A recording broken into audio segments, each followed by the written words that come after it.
it remains to be seen if that'll be the case. I'm in a interesting position right now, personally, selfishly interesting to me, because the works I showed, the TPO American cars that evoked that first Camus experience. Again, back to this president of Nike that I mentioned, Mr. Mark Parker, he routinely buys work from me. He has a certain aesthetic.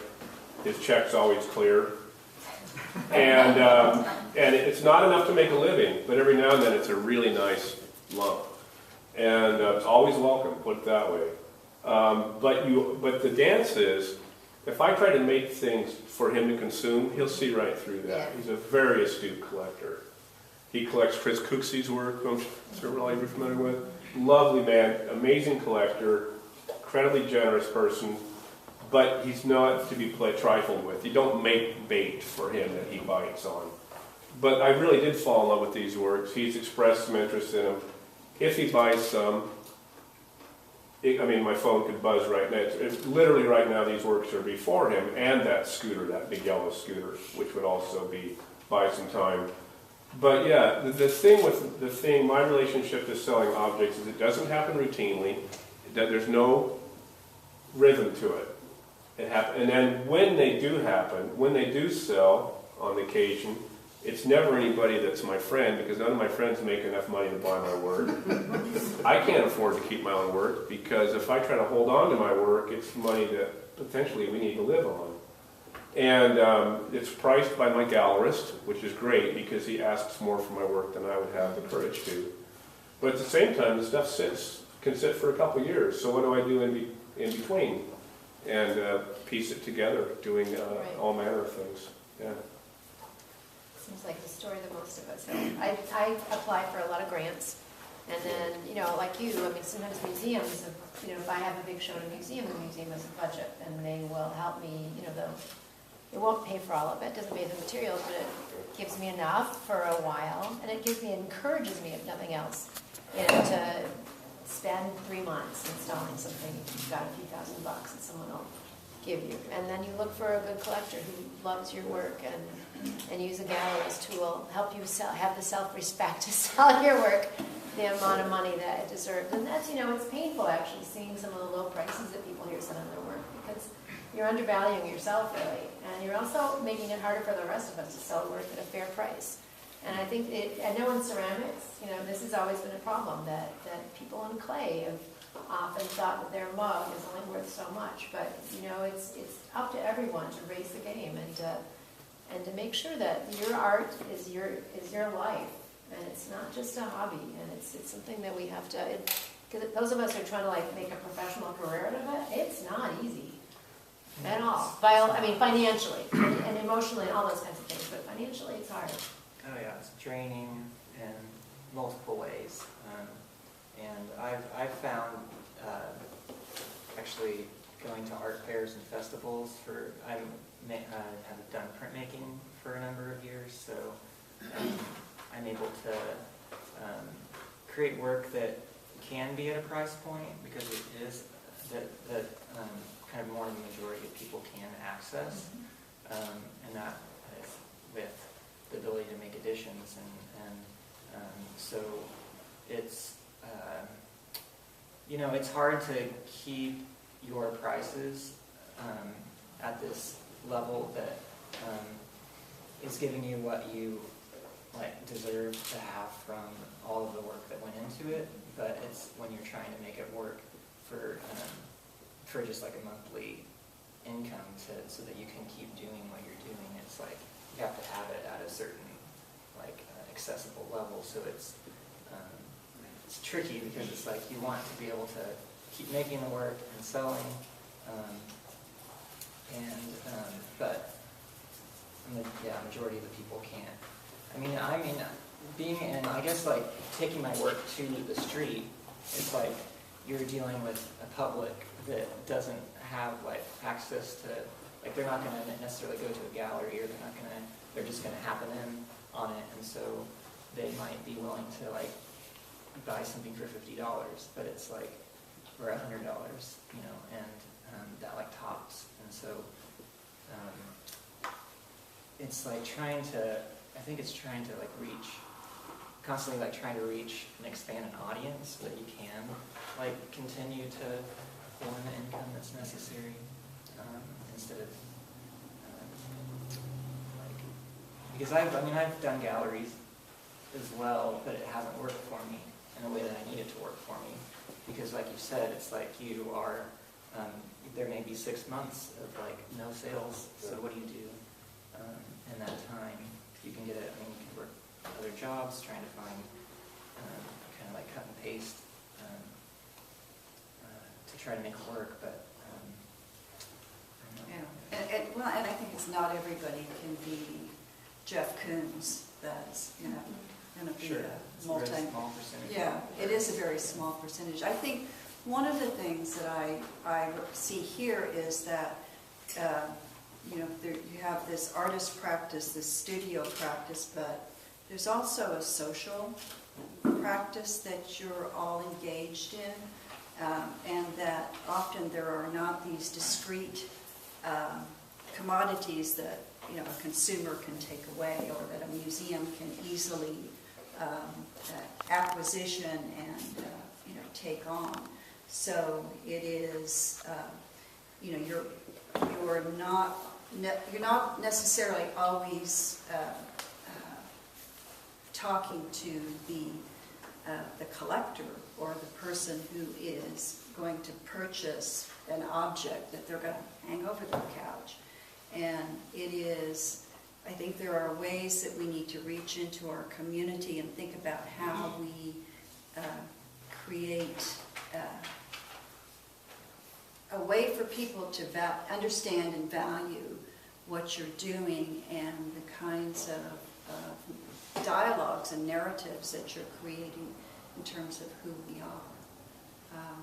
It is, there are a lot of artists who are, they're in their studio, they're working. It's a real solitary kind of activity. But when you're out kind of engaged in the community and chasing balloons, weather balloons across the country, it really is a different kind of practice for you. And I think I think it requires a different kind of connection and interaction with your community. Well, what's uniquely, or maybe not unique, I don't know. I have a bad habit too of creating installation work that is ethically like you can't sell, right? Yeah.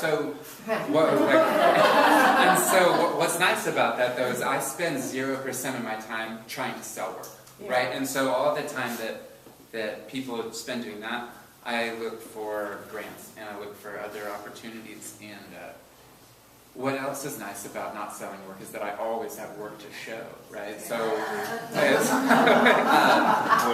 I guess, like one hand washes the other a little bit. And so maybe what I'm saying is, like maybe not having, I think that I've found a lot of success in not trying to make, not like attempting to have financial success with it, which has allowed me time to find opportunities that have accidentally been financially great for me, which is a whole different way of accidentally being an artist. Yeah.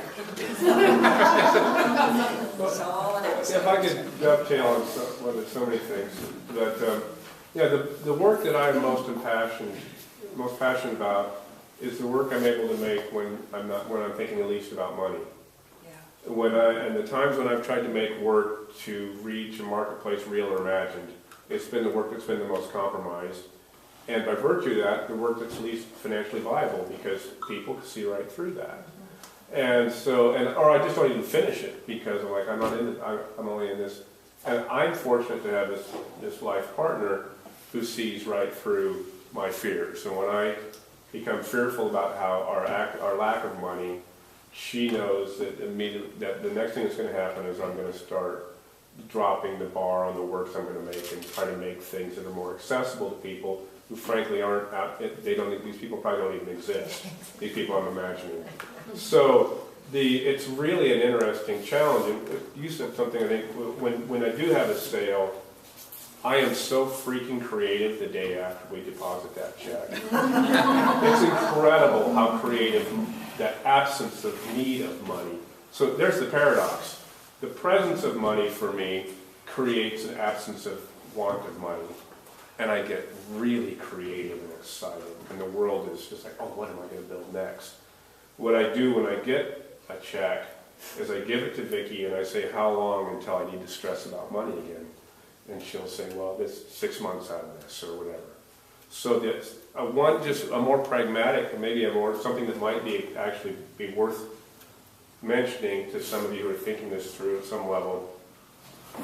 If you really want to spend the most of your time making art in your life, be really, really honest with yourself about how little you can live on, and don't own things that own you. Try to do without things that require money from you that you don't really need to have.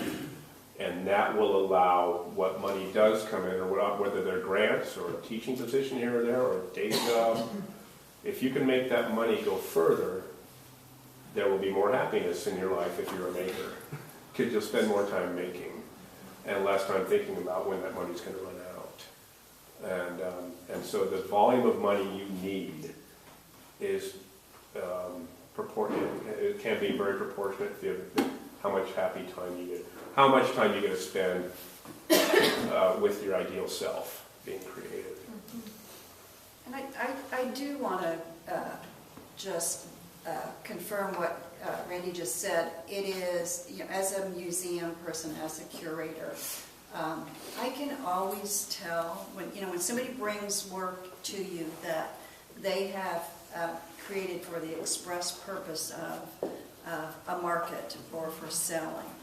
You know it. I mean, it is, if it's not authentic, if it doesn't come from whatever that, that deep place is that as artistic people, when you've accessed it.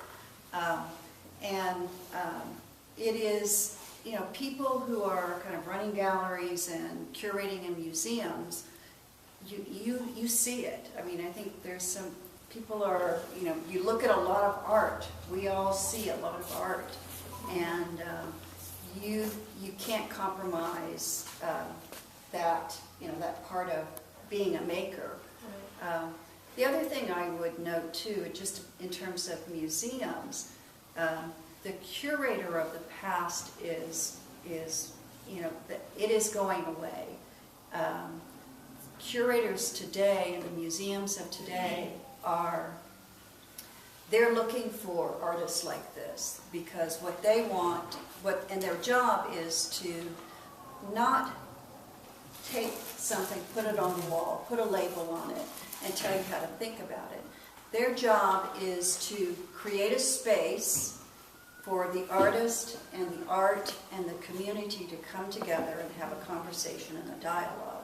And that's what the smartest museums are doing. That's what the smartest curators are doing, because they're engaging everybody in that conversation in a space where it really makes a difference. And it's people, it's artists like this that are making that happen. How much, though, are museums funding artists to create that opportunity to interact? Not nearly enough. I think that there's probably, in terms of, you have East Coast, West Coast, and when people talk about art in art forum and art news, it's a lot of times that's what they're talking about. That's what you see. I think the most important work in art is going on in communities like this, like Kansas City. It's through that central corridor in smaller communities across America. I think the most important, the most relevant art is going on there. It is, as somebody who's running a museum, I've run nonprofits. If you're not making, it's like no margin, no mission. So you've got to be able to earn money as an organization to be able to support the artist.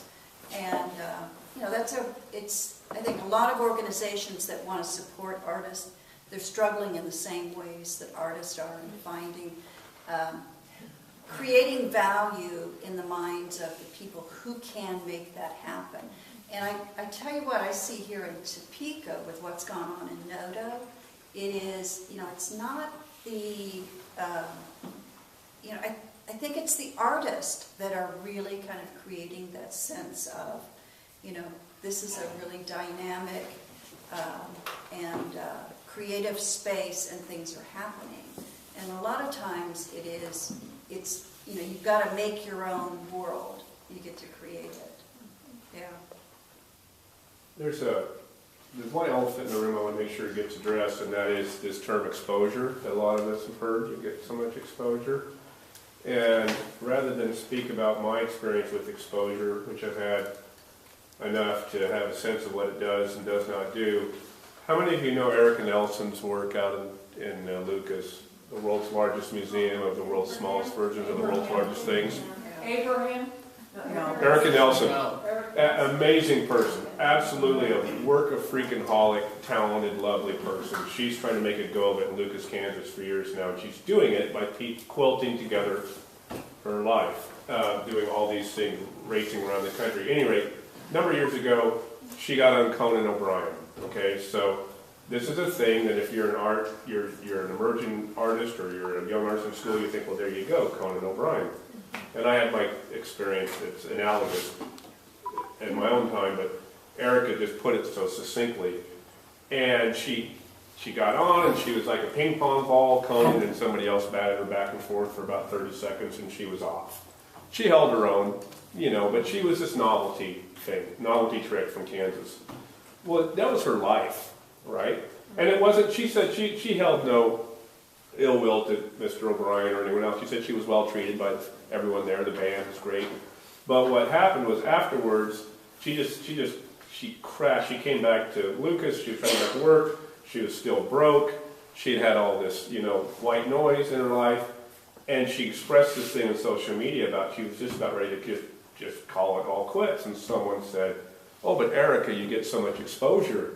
And her response was just right down the ventilator shaft on the Death Star. She said, yeah, well, people die from exposure. So when someone tells you you're going to get a lot of exposure, don't be violent with them. But and exposure, yeah, you do want, the missing are presumed dead, so you do want to be known. But exposure can cost you real personal energy, and it can take pieces out of your heart. So be careful with exposure, and steward it well, and be thoughtful about it, and make sure that it's at least reciprocal, Right. even if there's no money changing hands. I mean, that's a really good point.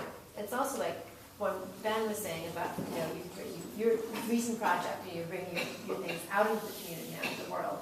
And that's, I feel like I spend a good part of my time trying to get my work out there, right? And, the magazines, I have to say, have not paid off one little bit. You get this fabulous article in, And you've got Vox now you've got magazine. 10 magazines. Yeah, and you're so excited, and it's like the best thing that I ever do. And a magazine comes out, and the next thing you know, it's like nothing. Yeah. But what I feel like I spend a lot of my time doing is, in fact, showing up at museums and at openings, and I meet and greet curators with the best of them, and it's become half of my job to go, hi, I'm interested in it.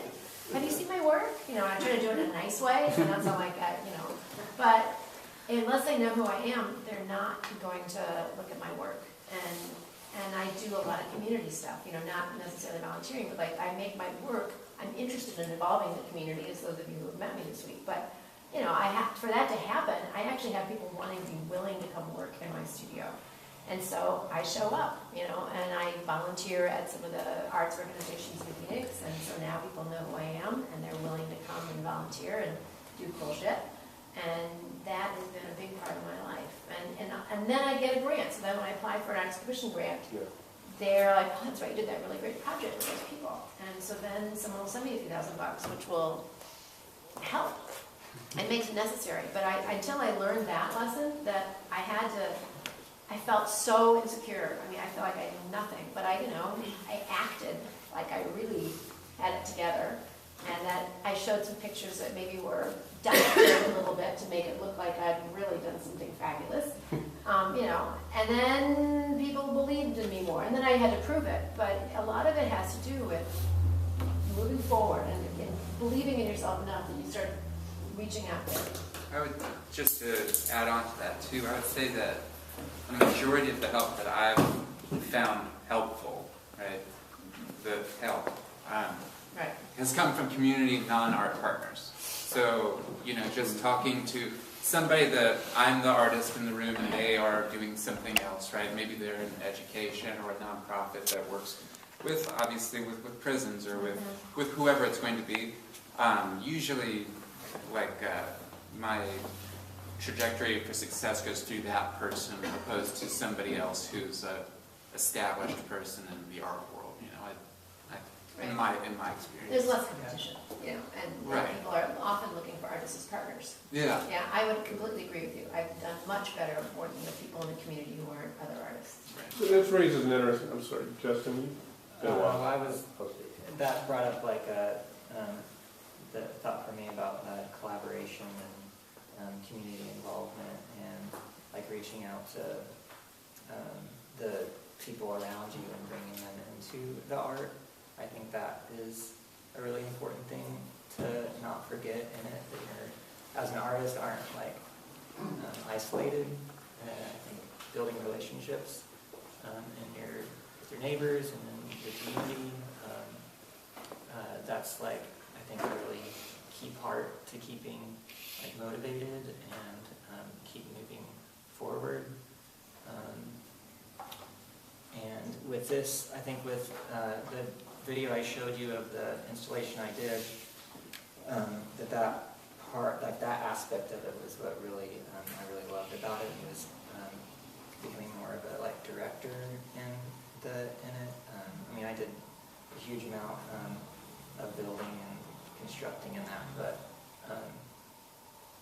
like I said, I have been doing these art fairs and festivals and gallery work and exhibitions with printmaking, and so I was, really trying to kind of steer away from that, or like just get a break from the like constant like having to sell my art to make ends meet, because that becomes really exhausting, and you can get burned out.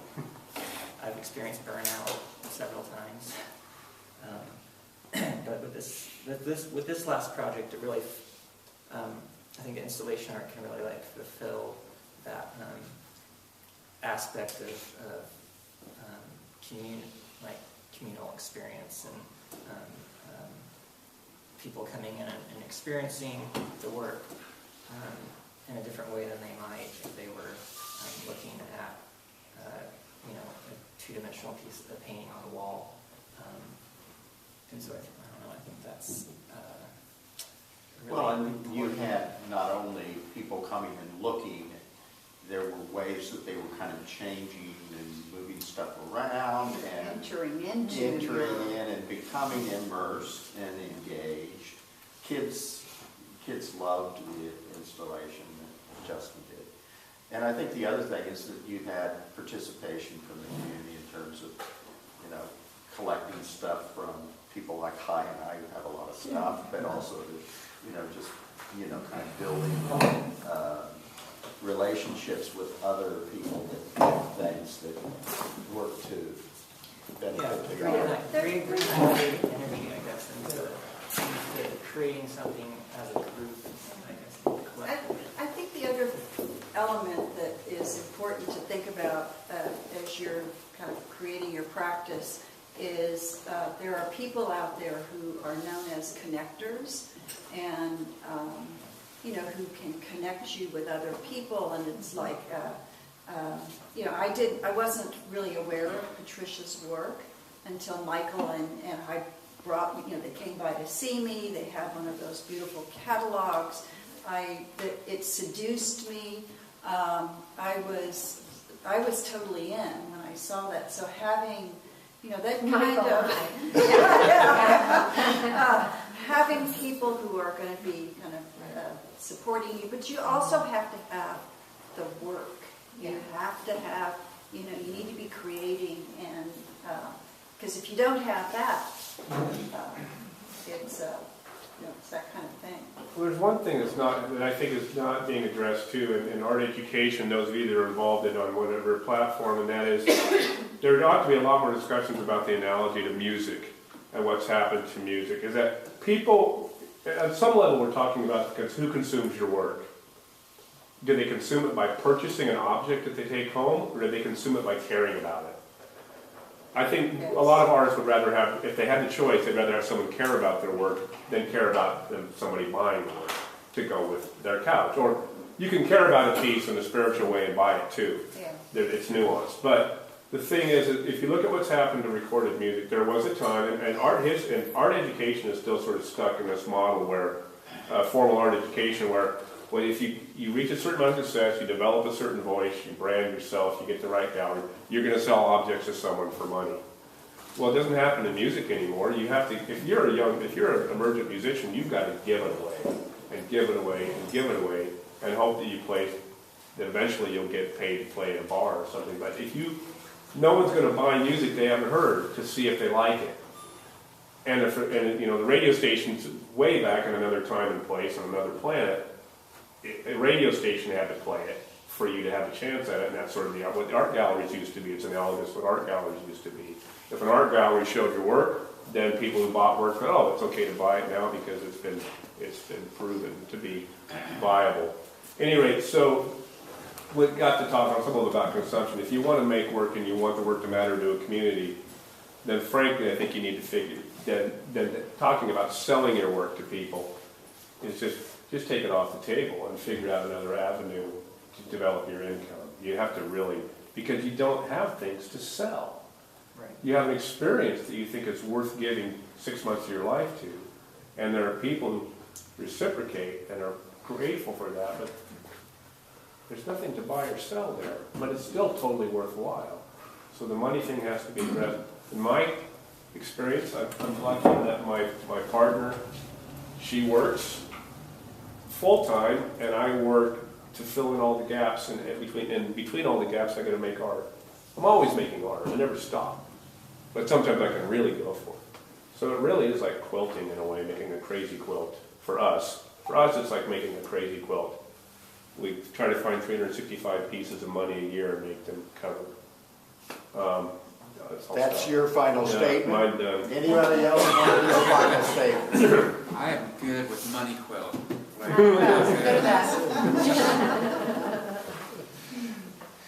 I love these artists.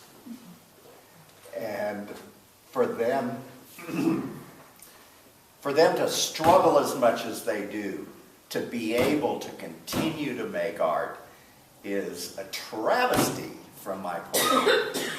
But I love these artists and I love what they're doing, and I'm excited about the social content of some of their work and just the immersive nature of how they get into things and go until it gets done. I'm so pleased to have them here for this conversation. Thank you so much. Thank you. Thanks, Michael.